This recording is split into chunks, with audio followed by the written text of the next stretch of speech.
So the Crocs have a cancer diagnosis. Almost immediately after they made this diagnosis public, they received $20,000 in donations from their supporters. I think this case study provides us with a moment to really stop and reflect on the messaging and the misinformation that the vegan movement is built on in the 21st century. Because the truth is, veganism is not a miracle diet. Veganism is no more the miracle cure for cancer than it is the miracle cure for obesity. Cancer is a preventable illness that is caused by animal products and can be treated through a whole foods vegan diet. It doesn't matter if you disagree with science because science will always be correct. And it seems I was correct because Pete got cancer again. Oh, so sad. And before you all start calling me a sociopath as some sort of attempt to insult me, how about you consider the fact that Furious Pete makes fun of the suffering and death of the animals he eats on a daily basis. So I don't see why I shouldn't make a joke about his suffering and death. So who would like a "haha, you're gonna die of cancer" t-shirt? Today I attended the funeral of my little pal Lewis. It was a tough one. He left us at the tender age of 7, and I guess that kid's Lewis. So blah blah blah. Cancer is an almighty killer and I wish there was a cure for it. I for one will be supporting Team Lewis in the future and hope you guys will too. One day, cancer will be a thing of the past and the memory of Lewis will live on in the cure when it's found. School shooting, 18 kids killed? Wow. It's pretty good. Usually they only get like 4 or 5. I guess I'll look into that. Huh? Uh-huh. That's right. Tease the goat. Have an animal that's bigger than you with horns just smash you. Oh, yes. Fucking get him. Get that stupid kid. Yes, don't let him breed. Oh, this is great. Oh my god, that goat is fucking getting him. Holy shit! It's not the fucking goat's fault, what are you doing? Yeah, I don't know how that kid isn't dead yet. Oh my god, that's too bad. Yeah, use your kid as a human shield. Good job, dude. As if it's the goat's fault. Fuck those parents. Oh, dude, those goats have to, have an uprising against those little shits. Kill all their children so they don't breed and then fucking murder the parents in their sleep. Fuck those people. It's too bad that, kids survived. They shouldn't, be allowed to reproduce.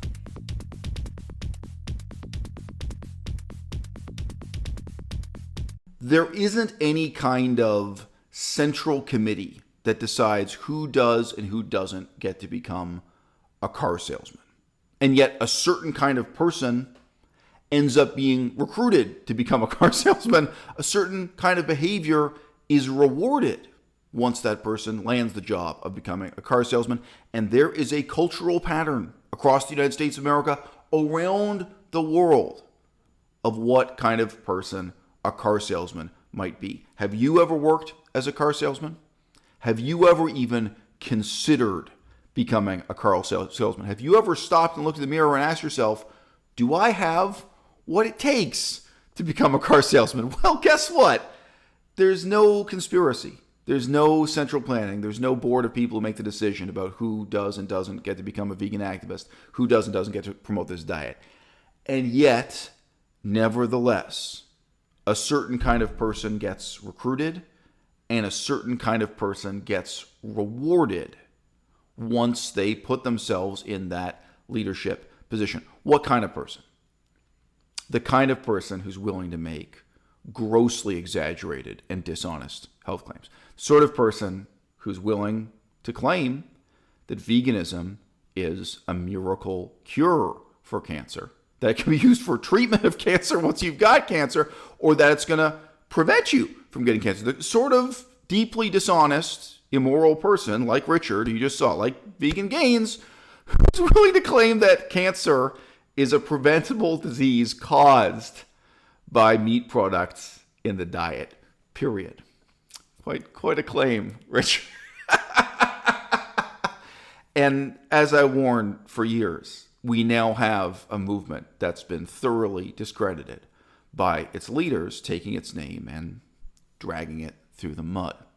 What advice would you give yourself at the beginning of your whole food plant-based journey? For you, it would be stop judging yourself so harshly. Yeah, I was gonna say, like, be nice to yourself. Remember that you have spent X amount of years building up certain habits, and it's hard to break those habits. Somebody commented on one of our Instagram posts and said, why are you fat if you eat a plant-based diet? So, like, why are you still fat, basically? I responded with, this is my response that I gave on Instagram. I said, we lost a ton of weight after switching to a whole food plant-based diet in 2018. We are fat now because throughout 2020 to 2021, we had a lot of ups and downs with depression and slipping back into our old eating habits that we each have formed over 30 plus years here on Earth, like I just mentioned.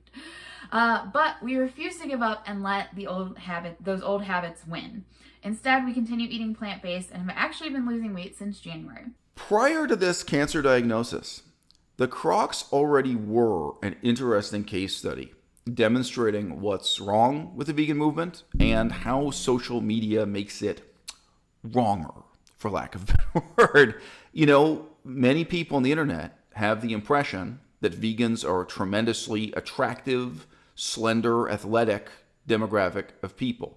And that's because they're only looking at the most popular YouTubers on the internet, the most popular Instagram models, celebrities, or what have you.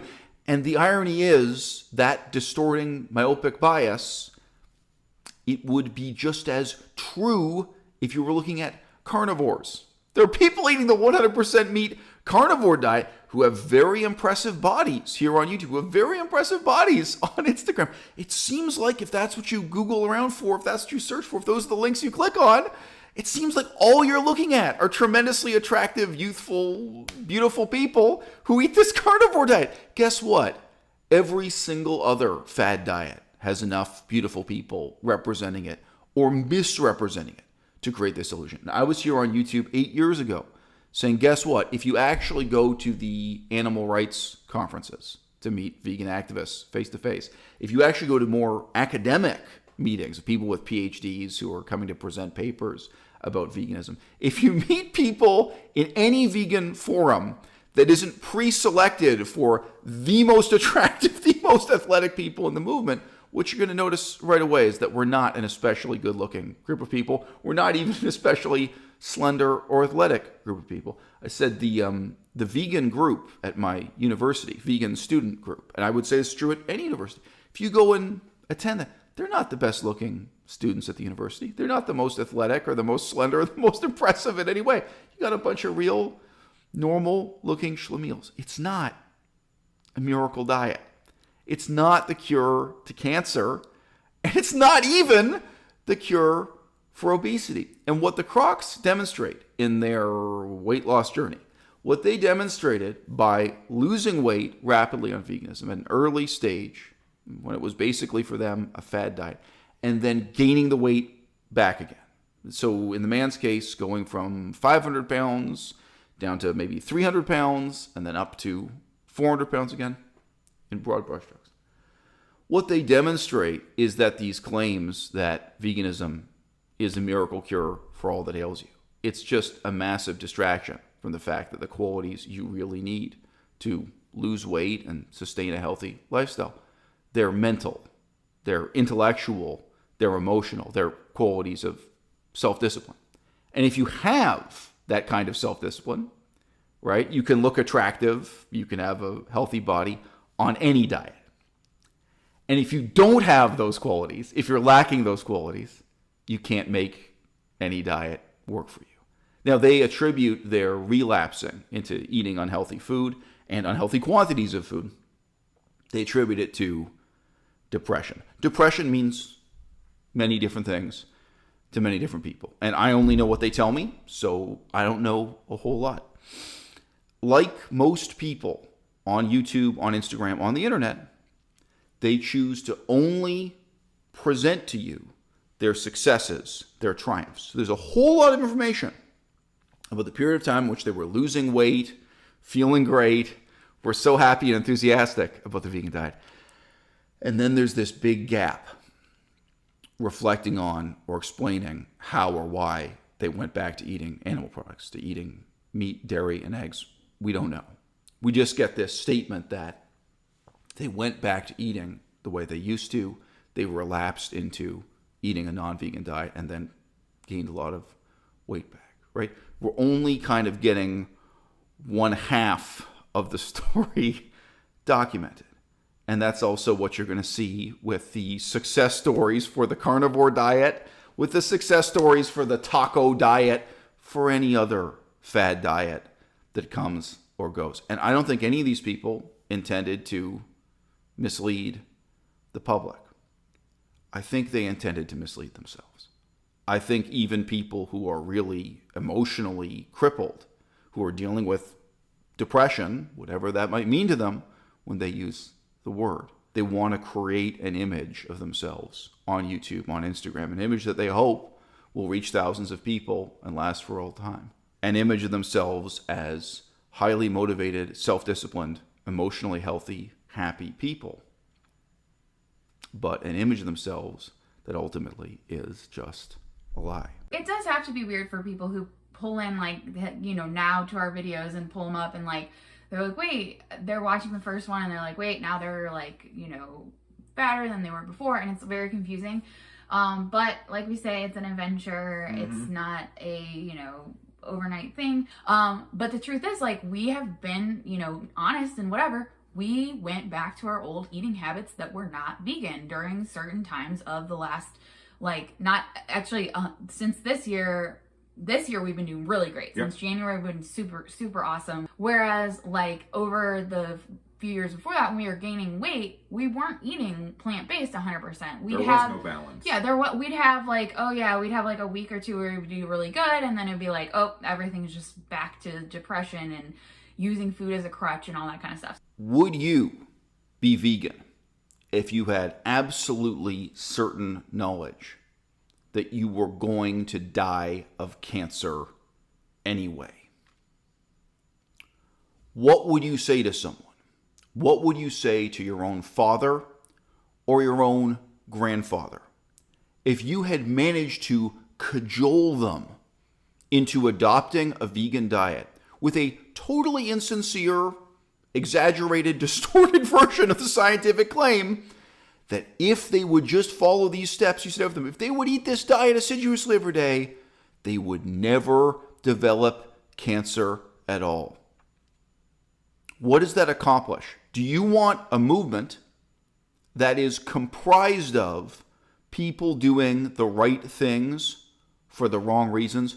Do you want a movement that is led by leaders who are doing the right thing for the wrong reasons? And how are you going to feel when your father or your grandfather turns to you and says, hey, they've been eating this vegan diet maybe for 10 years, maybe for 20 years, because you pushed them into it.